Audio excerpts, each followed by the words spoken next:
पाकिस्तान हार चुका है एक तरह से देखा जाए तो इस वॉर के अंदर उसके आतंकी ठिकाने भी लगभग नष्ट हो चुके हैं, चाहे वो जैश ए मोहम्मद हो, लश्कर ए तैयबा, और फिर भी हार कर भी वो जश्न मना रहा है। ये कैसा रवैया है पाकिस्तान का? जी, कुछ लोग होते हैं जिनकी फितरत होती है कि पिटो, कुटो, खड़े हो जाओ कपड़े झाड़कर और ये बोल दो कि हमने तो सामने वाले को मारा है। तो पाकिस्तान उन्हीं में से एक है। पहलगाम हमले के बाद भारत ने ऑपरेशन सिंदूर स्टार्ट किया। उसके बाद पाकिस्तान और पीओके के कई ठिकानों पर आतंकी जो कह सकते हैं कि आतंक के जो अड्डे थे उनको भारत ने नष्ट कर दिया है। लगभग 9 अड्डों को भारत ने नष्ट किया है। उसके बाद कह सकते हैं कि एक छुटपुट वॉर हुआ भारत और पाकिस्तान के बीच, और उसके बाद सीज फायर स्टार्ट हो चुका है। लेकिन उस सीज फायर होने के बाद भी लगातार गोलीबारी खबरें आई हैं और पाकिस्तान हार चुका है एक तरह से देखा जाए तो इस वॉर के अंदर उसके आतंकी ठिकाने भी लगभग नष्ट हो चुके हैं, चाहे वो जैश ए मोहम्मद हो, लश्कर ए तैयबा, और फिर भी हार कर भी वो जश्न मना रहा है।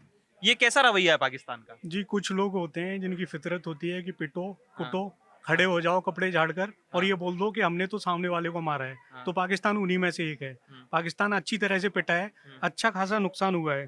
उसके यहाँ पर कमांड सेंटरों, वायु ठिकानों, सैन्य बुनियादी ढांचे, वायु रक्षा प्रणालियों को भारी नुकसान पहुंचा है। और ये सब हवा में नहीं हुआ है, मतलब ये हवा में कहा नहीं जा रहा। भारतीय सेना ने इसके सबूत तस्वीरों के साथ पेश किए हैं, पूरी दुनिया के सामने इसके सबूत दिए गए हैं। उसके बाद भी पाकिस्तान ये मानने को तैयार ना हो और जश्न मनाए तो मतलब क्या किया जा सकता है फिर इस मामले में? पाकिस्तान मतलब बेशर्म है तो बेशर्म रहेगा।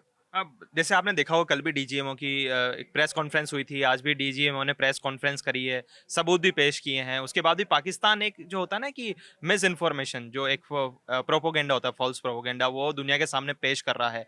बता दिया कि इतने आतंकी ठिकाने ध्वस्त हुए, कैसे हुए, सैटेलाइट तस्वीरों में भी बताया जा चुका है। उसके बाद भी कहते हैं ना, कुत्ते की पूंछ जो टेढ़ी रहती है, उस तरह की हरकतें वो लगातार कर रहा है। भारत बता चुका है साफ साफ कि पाकिस्तान और पीओके के 9 आतंकी ठिकानों पर हमले किए। उसके जो तस्वीरें थी वो शेयर की भारत ने। उनके पाकिस्तान के 35 से 40 सैन्यकर्मी मारे गए, पाकिस्तान के 100 से ज़्यादा आतंकवादी मारे गए। ये भारत साफ साफ बता चुका है।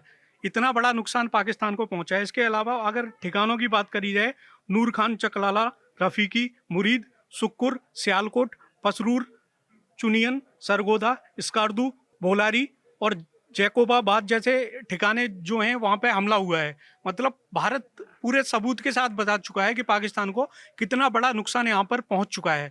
इसके बाद भी अगर पाकिस्तान नहीं माने तो मतलब बेशर्म है और झूठा पाकिस्तान है। अक्षय, एक सवाल है कि पूरे हिंदुस्तान के मन में भी है और मेरे मन में भी है कि ऑपरेशन सिंदूर से भारत ने क्या हासिल किया। सब ये जानना चाह रहे हैं और सबको पता है कि पाकिस्तान को अच्छी मतलब फटकार, मतलब कह सकते हैं अच्छी मार पड़ी है, लेकिन फिर भी क्या हासिल हुआ, आप थोड़ा सा अगर समझा सके तो। ऑपरेशन सिंदूर से यही हासिल हुआ है कि 9 आतंकी ठिकानों को निशाना बनाया गया पाकिस्तान और पीओके में, जिसमें 100 से ज़्यादा आतंकवादी मारे गए, जिसमें यूसुफ अजहर, अब्दुल मलिक रऊफ, मुदारसिर अहमद जैसे टारगेट शामिल थे, जो IC-814 के हाईजैक और पुलवामा ब्लास्ट में शामिल थे।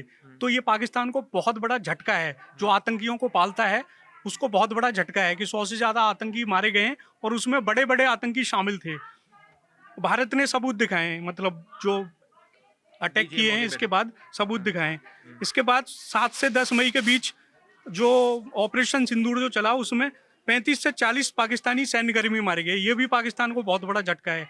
पाकिस्तान के एयरबेस तबाह हो चुके हैं, मतलब बहुत सारे उसके जो सैन्य ठिकाने हैं, उसका जो डिफेंस एयर डिफेंस सिस्टम है उसको अच्छा खासा नुकसान पहुंचा है।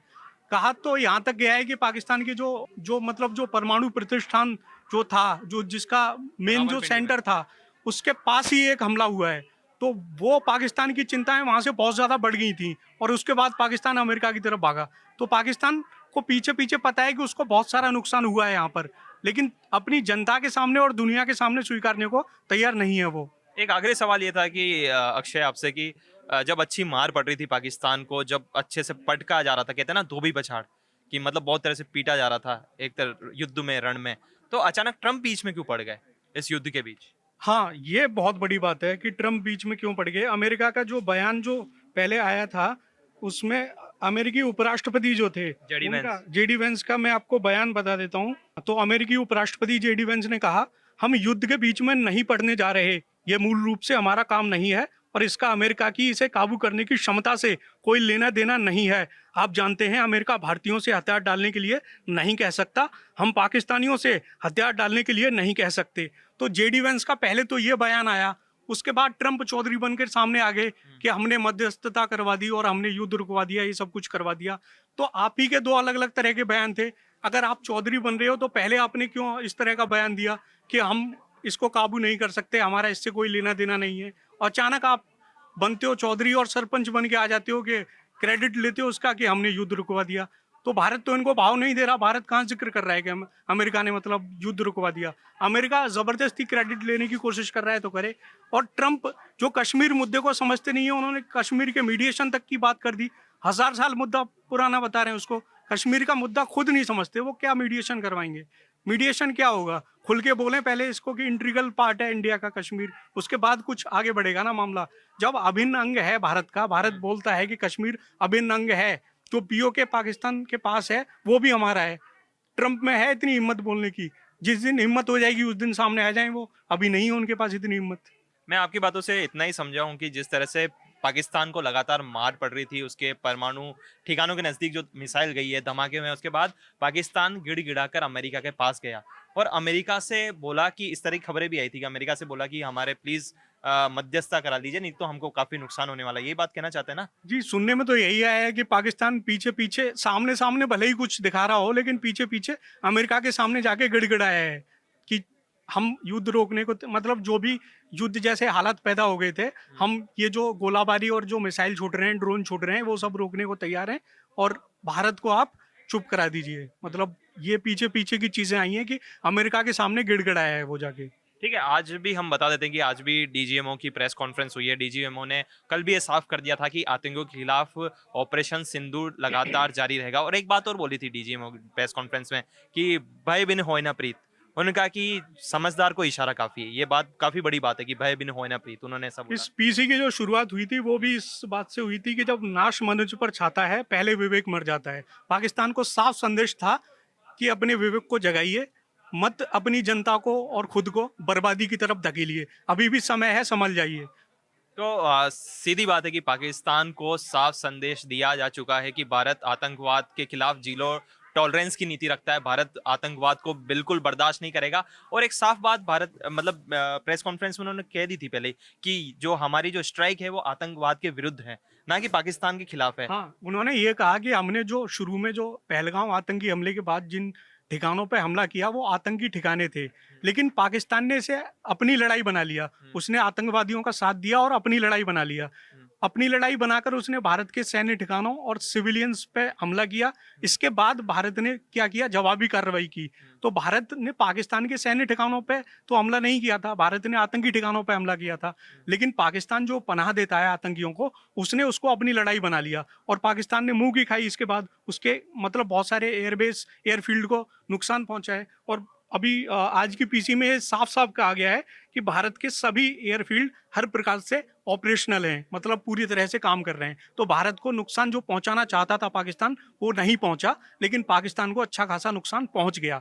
तो वक्त है कि पाकिस्तान अभी भी संभल जाए।